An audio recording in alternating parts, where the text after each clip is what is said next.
right, let's see if we are operational here. Okay. Fireside Chat 291.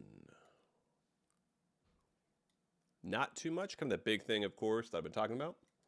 We got the anniversary coming up on June 1st.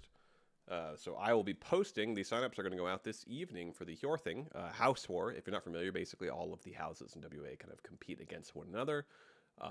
So generally, you're going to compete for whatever house you're in. However, we are changing things up in a pretty massive way this time, where you actually can sign up to compete for a different house. So there are going to be a couple of caveats with that. Well, one really, which is that if you want to sign up and compete for a different house, basically I'm going to open up the Seventh Your Thing channel. As per usual, you'll just post in there, say, hey, I want to sign up. Optionally, you'll include a list of games that you play or you're willing to play for challenges. That just helps everybody, people that might challenge you, to know which games you might have in common. You don't have to do it. It doesn't have to be an exhaustive list of every game, but is just helpful to give people a general idea. So you do that, and then if you do want to compete for a house other than your own, you'll have to say that and say why. And the why, actually, you need to put some actual imagination and thought into it, a justification. What draws you to that house? Is it some hero in that house? Is it just a general sentiment of, well, this house is dead and such, and I think it would be really cool to carry on the legacy? It can be a lot of things, but it needs to be something actually substantial. It doesn't have to be an essay, but it needs to show some level of thought or effort into why you are doing it. Just as kind of a gesture of good faith to the way that our system works, and that certainly we don't allow people to switch houses, but because House Wars have sometimes been a venue for people to compete for different houses in the form of bondsmen who are kind of won through a challenge, this time around we're kind of dropping the sort of punishment aspect of it and instead making it sort of an honorable, kind of representing the past thing and kind of celebrating the past in that way. So it's definitely an interesting move, but I think hopefully some people will find it fun, and we'll have some people competing for different houses. It doesn't have to be that you hate your current house or something. It can just be that, this time around you want to try something different, and I'm curious to see how it will affect the results of the house war as well.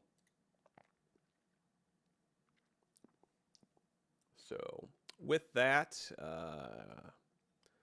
kind of about it. Yeah, signups will come out for the Your Thing quite soon tonight, and yeah, we'll open those up. Of course, you can also sign up to be a judge as well. If you are a judge, you will get your Thing Victor mark, regardless. I am going to have the caveat this year that if you are a judge, in order to get that mark, you do need to actively participate in the work of being a judge. The most important of which will be keeping the Your Thing spreadsheet updated. So, attempting to do something with that. It's possible. I mean, the judges also occasionally are asked to literally judge a competition, like, say, a writing or art competition, something that requires a judge's verdict. And if there is any kind of disagreements, like on whether a challenge is canceled, judges may be called in there as well to discuss and render a verdict on that.